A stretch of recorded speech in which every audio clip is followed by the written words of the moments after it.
I entered Freemasonry on the 3rd of February 1998 to Butsbury Loyal Citizens Lodge, number 9609, which is in the county of Essex in England, because I happened to be living in England at that time, and that's the lodge I was supposed to join. And later on I joined St. John's here in Argentina, but that was quite a few years later.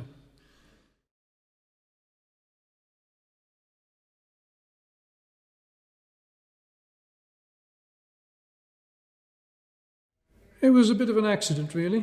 I knew Masonry existed, but that was about all.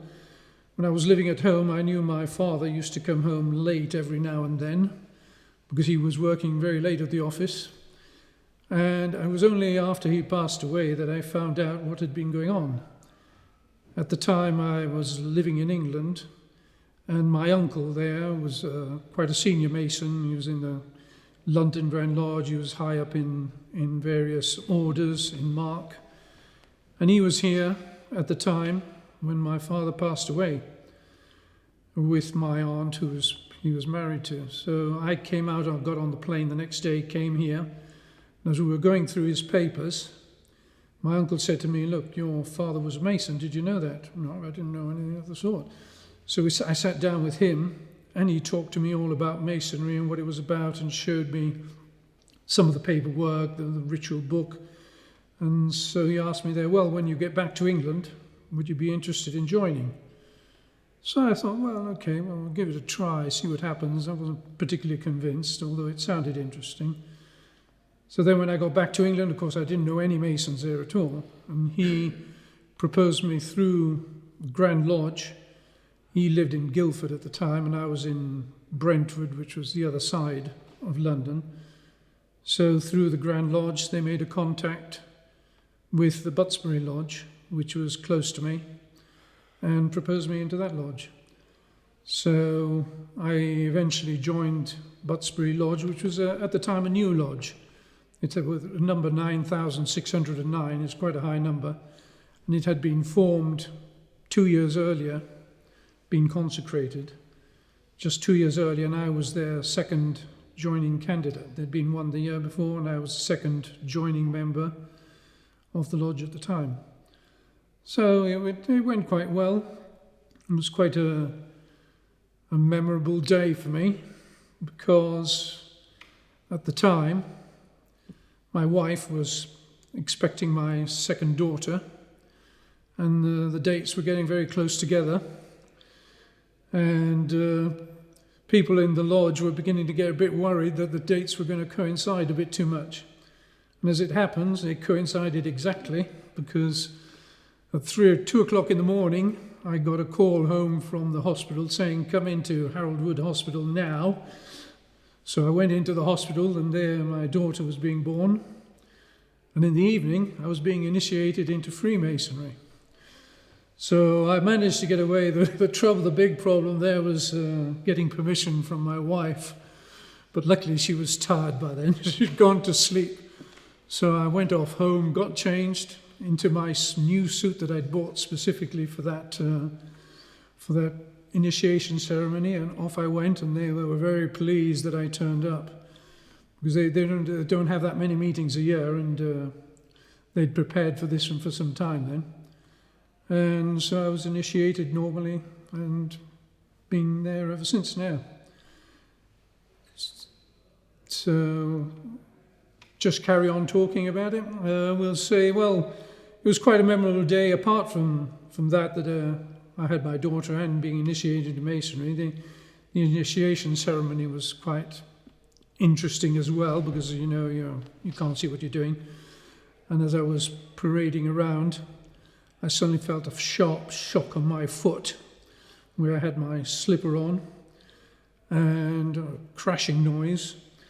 And it turns out, later found out, that the warden who was parading me around the place had passed me a bit too close to the junior warden's pedestal, and I'd given the tracing board a huge kick and sent it flying across the room. I had to stop the ceremony a bit, rearrange things, and then we carried on. And I that was the thing I remember most about my initiation was kicking the tracing board. Then most of the rest of the ceremony went okay, and then I was received in, and the great thing, I felt like a great friendship suddenly opened up. Everybody was open and friendly, and it was a completely new type of feeling, because I don't know if any of you lived in England for a while. It's people are a bit more reserved, especially if you're not English, not born there.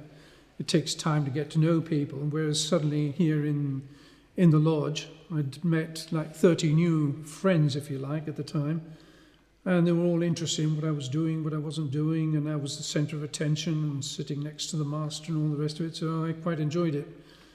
So I decided, yeah, I think I like this, I'll carry on a bit. And the way the lodge works there is a bit different from here. The way each lodge can do what they like, obviously, but they had 4 meetings a year, whereas here we may have 10 meetings a year. There were only 4, and it was arranged that the first meeting of the year was the initiation, which was in February for them. The second meeting is a passing, the third is a raising, and the fourth is the installation. So I went from being an entered apprentice right to being an installation within the space of a year. So I didn't get actually thrown out of any meeting. So here what happens is you're an entered apprentice for 2 years, and you keep getting thrown out for seconds and thirds and all the rest of it. Whereas there, I didn't miss anything. And I think it was quite a good way of doing it, because you saw everything happen one after the other, and everything was still fresh in your mind, what had happened. And very soon I was already a steward. So by the next year, I was a steward on the bench, helping out as I was an officer of the lodge.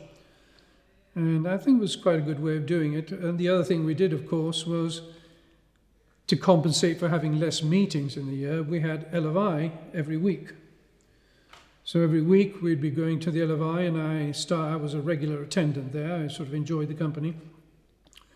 And we hired a hall, which was a small church hall right next to a pub. So after the L of I meetings, it was straight over to the pub for a few hours, well, until closing time. Things happened a lot earlier in England, so our L of I started earlier, finished earlier. So we were in the pub by sort of 8 o'clock, or 8:30.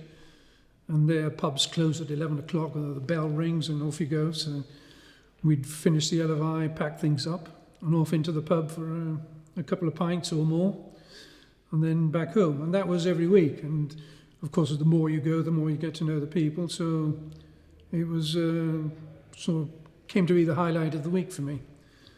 And the other thing we did at L of I, which was quite good, we had a calendar which they worked through for the whole year. And they say, right, L of I, such a date, so-and-so will be master, so-and-so will be junior deacon, so-and-so will be senior deacon. And so you could study up what you were going to be well in advance. So you could be preparing for, I soon got to do junior deacon, simple things that I'd seen already in the first degree. And then when I did the second degree, things I'd seen in the second degree, and so on. Of course, in the first year, when they were practicing a second degree, and I was still an entered apprentice, then I couldn't go. But then I'd go practice the questions, and then off to the pub next door till everybody came out. So I was drinking on my own for a while, but the time passes quick enough. And that gave us a good feeling of how things happened in the lodge, and how got you used to all the different offices, even though you weren't going to do them in the lodge proper. You soon get to know all the offices, and by the end of the second year, when I was still a steward on the bench, I was doing a first degree in the chair, or at least part of it, most of it. And then by the time it came to be my time to go in the chair, I knew all the rituals off by heart. And we progressed the lodge. It was I joined in 1998, and I knew that by 2006 I was going to be in the chair. 2007 I was going to be in the chair, because we knew you're going to be 2 years as steward, then 1 inner guard, 1 junior deacon, 1 senior deacon, and so on. So you could be planning 5 or 6 years ahead what you were going to be doing. Except it didn't quite work out that way, because I did all the positions. I went through the inner guard, junior deacon, senior deacon, junior warden. And then while I was in junior warden, the senior warden, who would have been master the next year, suddenly got cold feet. He decided he couldn't learn the ritual, so they came to me and said, right, you're going straight from junior warden into the chair next year. So I actually came forward a year. I already knew the ritual, so it wasn't a problem for me. But it meant that I never got to do senior warden, which is something I only corrected when I came here to St. John's sort of 10, 15 years later. I got to be senior warden. But then, and then you immediately after that followed all the route down, if you like, immediate past master, and then some other position in the lodge. The main thing about the lodge, it was an emulation lodge, and they did all their ritual by heart. So you were not allowed, no one was allowed the book during the meeting. You had to put them away, and the only one who had a book was the immediate past master, who sat next to the master, and he had the book in front of him there and hidden behind the summons. So it looked like whenever you looked, he was reading the summons, and in reality, he had the little ritual book behind there, and he was there only to prompt the master or whatever, in case the master forgot something. But he was the only one who was allowed a book. And if you felt that you couldn't do a position, then you didn't do it, someone would stand in for you. It happened a couple of times, like during a third degree, which we do quite a lot here. Someone took over part of the ritual. But normally the master did the whole thing, and then passed down to, of course, to immediate past master, and then do the prompting. And it worked quite well, because you could plan ahead. And we enjoyed it. And I got to enjoy and know the people well, and so carried on from there. And then only left when I came back to Argentina in 2010. We used to organise quite a lot of charity dues as well, and raise a lot of money. The province of Essex organised a series of boat races on Hanningfield Lake, which is a little dam lake near Billericay, where I live. And the thing was, every lodge had to build their own boat. So everybody was building with drums and empty vases or whatever they could get hold of, bits of wood all tied together. Then we all used to get on these roads and have a race of racing down the lake to see who got there first. And there was one team who cheated. They built their own boat, but they actually built it by getting two proper canoes, commercial canoes, and putting some wood over the top. And of course that thing went twice as fast as everybody else's. But anyway, it was a good fun day out. And we also had organised ladies' nights and sort of horse racing, where they had like toy horses where you could race up and down and bet money on it. And so all these things raised quite a lot of money for charity. And there were people who were builders and things like that within the lodge, and they would go out to do some arranging, fixing people's houses who were disabled and that sort of thing. So we did quite a lot of charity work as well. And then, I must have sort of impressed somebody there, because when I was in a guard, I did the charge after initiation to the chap who came after me, and we had some visitor there from Essex Grand Lodge, and shortly afterwards, once I'd gone through the chair, they appointed me a provincial Grand Steward. So there's a lodge for each province. It's called a steward's lodge, and there they have a special red apron, and you wear that and go for special meetings for them, but you only get there if you're specially invited, because the stewards then are the ones who act as deacons during the installation of the district Grand Master. So when a new district Grand Master is installed in Queen Street, the provincial Grand Stewards, of which I was one, are taken to the lodge in Queen Street, and we are the ones who take people around.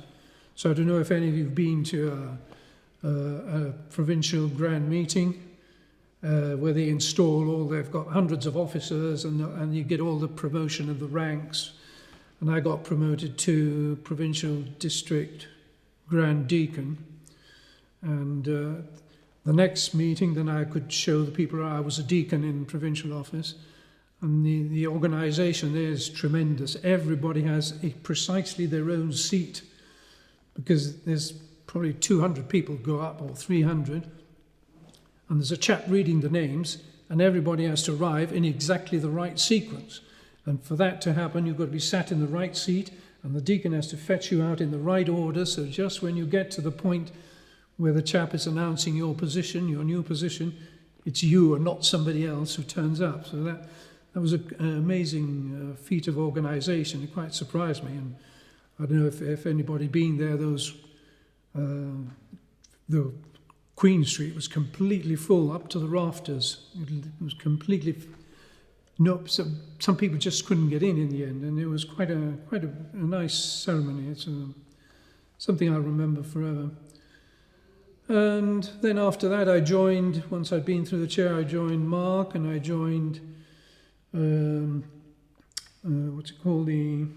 Royal Ark Mariners. So those were quite interesting as well, although I've let them lapse a bit now. And then I carried on within the lodge till my time came back. Well, come back to Argentina. Situation changed a bit there. So I came back to live in Argentina. And the first thing I did was go to a lodge meeting and see where I could join in. Obviously, St. John's was my first choice because, well, partly I'm from Lower Zamora in the first place. So St. John's was the natural place. I was living here 2 blocks away. But also my father was a past master of St. John's. So St. John was the normal place. I came here and I was warmly received. So here I am now, part of St. John, went through the chair, spent a couple of years in the chair, and now just fill in wherever something is needed and sort of basically enjoy it is the main thing I find is just the people you're with, and you want to come out and you want to be here. It's not a chore. Oh, no, I've got a meeting tonight. I've got to go out now. It's sort of, I've got a meeting. I want to go out, sort of thing. So I enjoy being here and doing all whatever ritual happens. Even more complicated now with the COVID, but still we joined in on Zoom meetings. So I tried to bring a few of the things I'd learnt in England to here, but it's a bit difficult because each lodge has its own way of doing things, and you don't want to come to a completely new lodge with new people and say, oh no, you don't do this like that, you've got to do it like that because we did it like that. No, it doesn't work like that. You sort of say, you see, well, I've got this idea we could do, and introduce a few things, whether we do them or not. Like, for example, it's very difficult to be here and say, now, everybody's got to do everything by memory completely, because it doesn't happen. Most people's English is their second language at the best of times, so you can't really expect the same sort of level of ritual or standards or whatever as you have from an emulation lodge in England. But the main thing here is to enjoy it and spend the time well.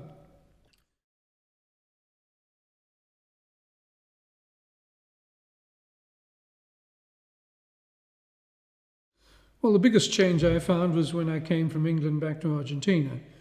We're not quite so strict here. It's slightly more informal, but then that's just the way things work well here. I don't think you'd be able to do here the strict implementation of all the rules and everything as they do in England in the lodge I was in then.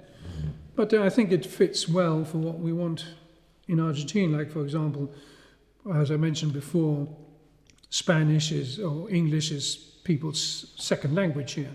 So you can't expect them to know the ritual as well as they do in England. But also it's being more informal, it can be a bit more fun as well. We have our meetings here and we take them seriously and we try to learn everything by heart as much as we can. But then we have a few variations, local variations within our lodge, where we have certain, at least in my lodge, St. John's, we have 2 or 3 official, or rather unofficial, offices that we have implemented. Like, for example, one of them was the Worshipful Mother, which we had a famous incident one day when one of our new members came in and saluted the Worshipful Master and said, "Worshipful Mother," something or other. And from then on, we always had the Worshipful Mother, who happened to be the lady who cooked the food here. And she was an unofficial member of the lodge as Worshipful Mother. Another position we have is specific, which I suggested from England as well, is for visitors. We have a special position for visitors called a pig. Now, a pig is not what you normally think, the little animal on 4 legs, but it stands for Permanently Invited Guest. And it's, in England at least, it's a great honour to be made a pig of a lodge, because it means that you are held in high respect by all the members, and it means you can turn up at a lodge meeting without being invited. So you could still have to register, say, "Look, I'm coming," because for the catering and that sort of thing. But you don't have to wait for any of the members to say to you, "Do you want to come to the meeting? I'll invite you to the meeting." You can just turn up. Yeah? So if you're a pig of a lodge, then it's quite an important position, or honorary position. The way we used to implement it was the potential pig didn't know anything about it. And so at the festive board, we'd sit down and have the meal, and then came the toast for the visitors. And so the member of the lodge would stand up, the junior warden, whoever was doing the toast to the visitor, would say, "Yeah, blah," the usual palaver about, "Yeah, we're always pleased to have visitors." And now we have a special appointment, as we would like to appoint Brother Kurt Baum as a pig of the lodge. And I request all those members of St. John's to be upstanding to take toast with our new pig. And everybody, the members, all the members would stand up and to our new pig. And the new pig wouldn't know anything about it. And so it was quite a bit of a shock for them, but also it was an honour. And then he'd have to, of course, stand up and reply. So he had to make something up pretty quick. But from then on, he could turn up at any lodge meeting without saying anything. And another position we have is the one of Worshipful Sanitizer, or Official Sanitizer, which is a new one that has turned up in the last few meetings, which means with the COVID and all this disinfection, he's working too. There's a little squirty thing with alcohol, and he goes around all the members squirting their hands with alcohol, and he's the official lodge sanitizer. And so from then on, that, I suppose, that office will die out once the COVID dies out, but it's something we have a bit of fun with.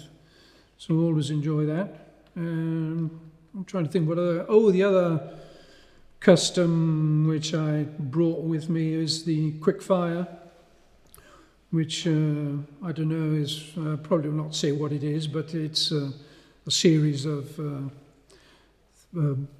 ritual that you do at the festive board. It's not official, it's after the festive board, and there's a series of knocks that you do. And after a toast, we do the quick fire, or normally after the tireless toast at the end. We used to do that in the lodge. It could happen 2 or 3 times during a festive board. But one of the things we used to do if we were out for a meal, like we were today, having a pizza at the restaurant just now, one of them would get a knife and do the knocks on the table, just the knocks. If it was just all brethren there. And sometimes, from another table, dunk, dunk, dunk, the knocks came back. And then you knew there was another table who was in the craft as well as you. It was good fun sometimes just to do that way. If you were all brethren there, just knock, knock, knock, knock, knock. And then see if any other table if the restaurant was full. More often than not, there'd be some knocks coming back from another table. And unless you knew exactly what it was, people would say, "What is he doing?" But well, that's another. It adds a bit of spice to the meetings and to the festive board. So, well, we'll enjoy that.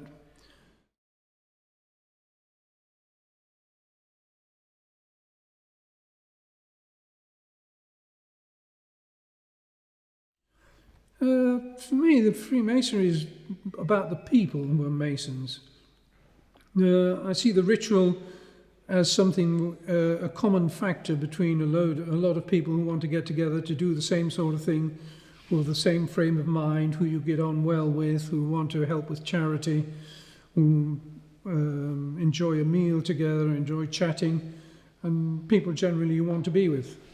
And it leaves that sense of duty and a sense of wanting to do things properly as well as you can. It's a bit subjective, really, but I enjoy it mostly because of the people that you meet with. Like, we're here today filming, so I've come all the way from town, you've come all the way from town to do this, which normally you wouldn't do with people who are just acquaintances. That's the main thing I feel about it. And I'm still in contact with some people from England. I mean, I know that if I go back to England at any time, I could pick up the phone and say, "Hi, I'm back here." And I'd get invited out to the lodges in England. And it's the same here or anywhere in the world, for that matter. If you went and you introduced yourself properly, you'd be made welcome anywhere in the world. So that's probably the main thing for me, is the type of person who is interested in Masonry is the type of person you want to be with most of the time.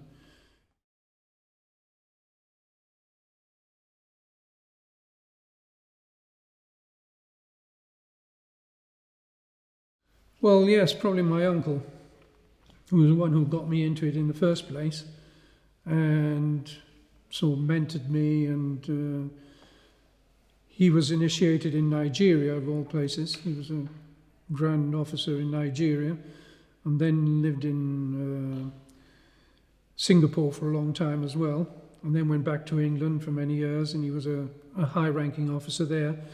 But he always helped me with my rituals, studied, gave me things, parts of his... he gave me the Masonic Bible and some aprons and all that sort of stuff, and whenever I got together with him, it was me talking to him and my wife, and the rest of them gone off somewhere else to make tea, and I'd be talking Masonic themes with him all the time. And he's the one who really got me into it, and he's in the Grand Lodge above now, unfortunately, but I still remember him as a great person, and what I model myself on as a Mason eventually.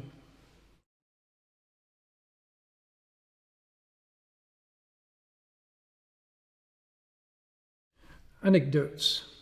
Well,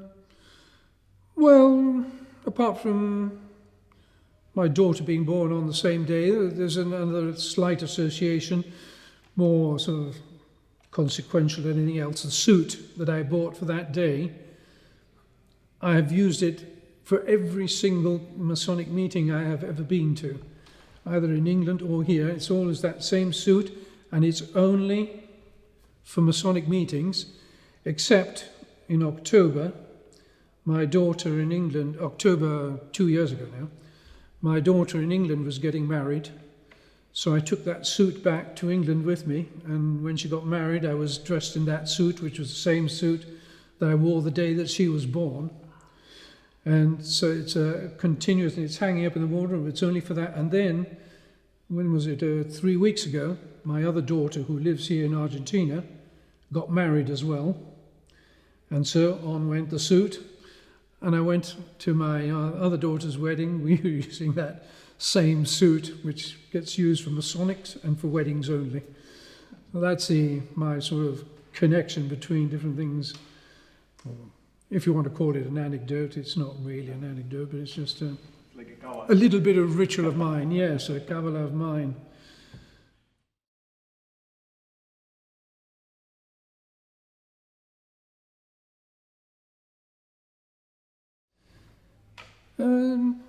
Probably the best advice is to enjoy it. don't be too scared by what's happening. I know entered apprentices can be pretty scared of what's going to happen, but just relax, enjoy the people, get to know the people, and you'll find that you'll enjoy your masonry automatically. The ritual is really something that binds us together. It's something that gives us a common factor we can talk about and that we can both work towards. But the real thing is get to know the people, enjoy the people, and have a good time. That's the main thing for me, as far as I know, which is the way I see masonry, because I go because I want to go, because I want to be with the people who are there. It's not because the ritual itself. If it was just ritual, I mean, you'd probably get a bit bored of that after a while, but because the people are there and you're joining in with them, it makes it what you want to do.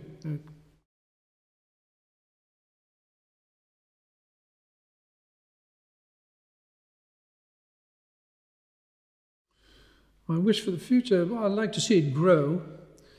I know it's very difficult, but I prefer sort of speaking English as much as possible. I'd like to encourage as many people as possible to speak English, even if it doesn't come out very well, but to make the effort, because we are an English lodge after all, an English thing, an English district. And I think it's sort of, if you make the effort to do things, it'll help build the ritual better and would make the whole district slightly more, I don't know if joined up or more coherent, if you like.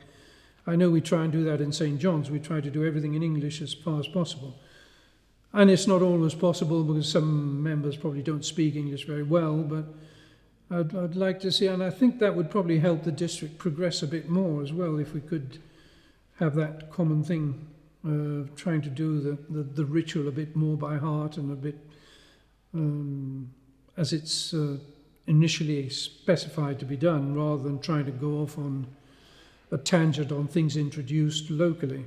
And I'd like to see it grow generally as well. That's probably help out with the charity work, which is very important that we do.